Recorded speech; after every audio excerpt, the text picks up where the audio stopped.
March 23rd, and look, this is what I'm doing. This is centipede grass.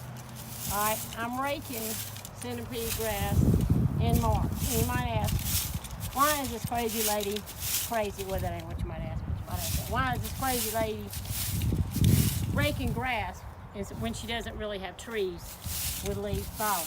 And this is why. If you look and get a little closer to this, right, you see this dead grass from winter, okay?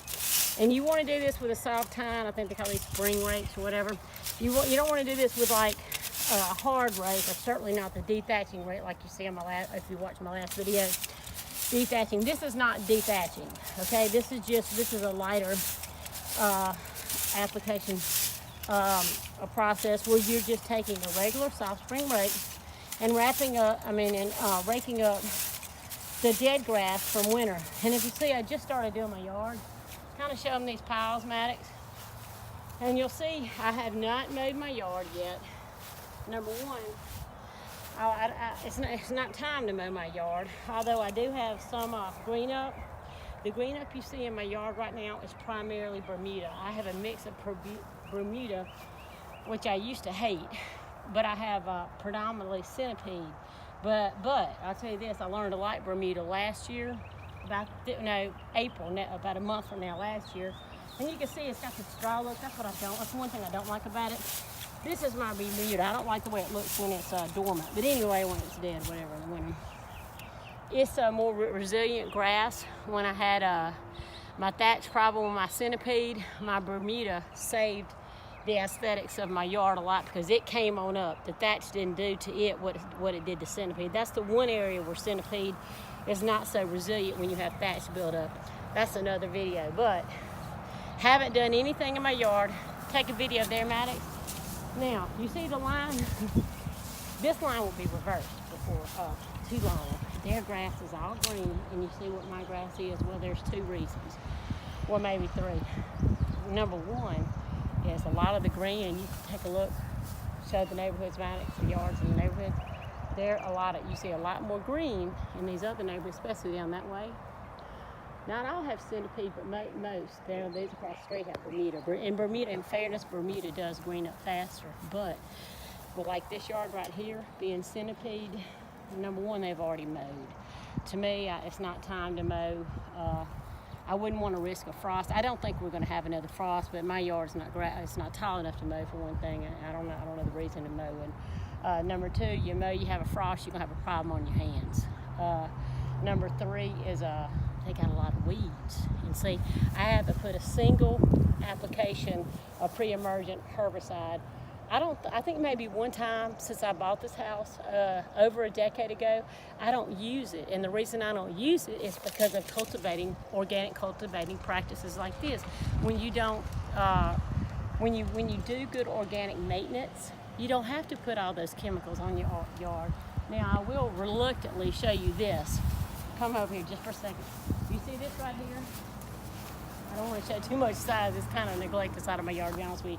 This green right here, you're going to have this. This is Poa. I think it's Poa trivialis. There's no chemical you can really put on it. It's a winter grass. It's going to come back. It's going to come up, and it's going to die. There's no reason. If every once in a while, if I see it like in the edge of a bed where I can easily pull it up, I'll pull it up. Get a close up of that. But there's no reason. Just ignore the Poa. It's going to go away. It's going to come up, and it's going to be gone. There's no herbicide that's effective for it. Unless you want to pay out of the gazoots, just wait, be patient with that. It's going to come up. But look, Max, show my yard. Close up. You will not see weeds in my yard. And the weeds you see, you'll see, like, come over here. Go here at the line. Later on, my line will be green. There's a big other way. Well, although, to be honest, these people have only lived here for years, and they do a good job with their grass. They inherited kind of a problem. But you'll see all these weeds right here?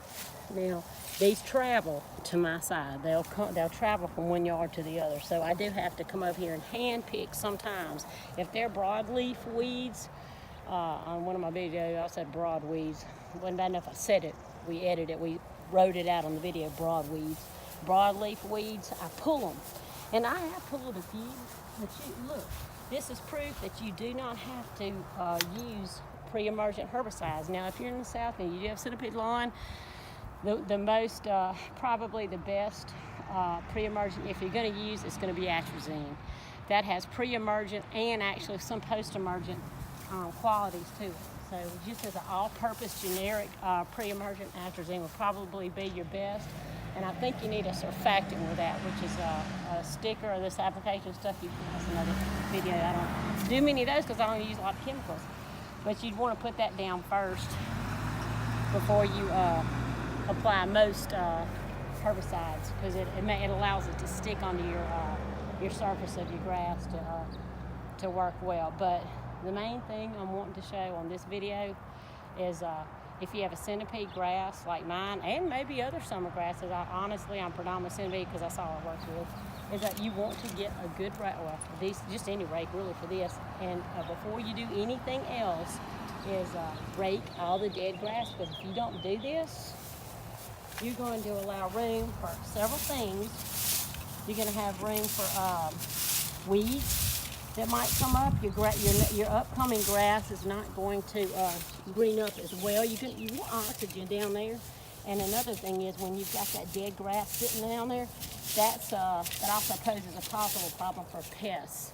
I've never had grubs, army worms, any of those pests that are common that I know. I've never seen evidence of any of it in my yard, and I've never put anything down for pests. So you have a lot of advantages just for getting out here as soon. You don't even have to wait for it to green up. It's just my centipede hasn't even started greening up yet. Really, as soon as you have time, like me, it's the first time I've had to get out here and do this. And when you see it, you can pick it up. Look, well, that's Bermuda over there. I've already, here, come over here. I walked out here the other day. You can just grab, and you can see, when you do like this is what you need to get out, because you want to make room for your new grass to grow. And look, wear gloves. And even you'll see, even when wearing gloves, you better adjust your grip, because you'll be hurting your hand. It's going to get sore from this. Visor, don't be like me at, we'll just say 50 years old, 50 stitches already in my face from not using sunscreen. But anyway, I'll be coming at you with some more videos. I just do videos as I go. I don't plan them. Don't even think about what I'm going to say before I get out here. But the first thing I'm doing this season, other than picking a few of my broadleaf weeds, and just a few, I'm really not even probably 20 maybe over here, is raking. And then I'll come at you next time when I show you. Next thing I'll probably do is mow. And then at some point I'll put an organic Milorganite out here, but it's not time for any of that yet. For centipede, all you need to be doing right now, in my opinion, again, I'm not an expert, I'm just a mama who happens to have a good yard, because what I've done has worked. When I used to have guys that came out and mowed it before I started doing it myself, they usually use my yard as their advertisement. So I think that pretty much speaks for itself. Pull your weeds that you can with your hands. Come out here and rake the dead grass and start buying. I've already started buying my, over here, a few plants. Of course, they sit out here. I'm never in a big hurry to plant them. You got to make sure you water them every day. Probably the best time to water plants like this outside is like 3 o'clock in the afternoon. It's a little bit different from grass.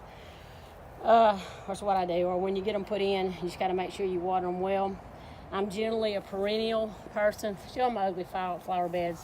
Another thing, I don't generally talk about my flower beds, but it is time to go ahead and fertilize beds, which I have not done. It is time to cut down roses. These are what do you call those, easy roses? Knockout roses.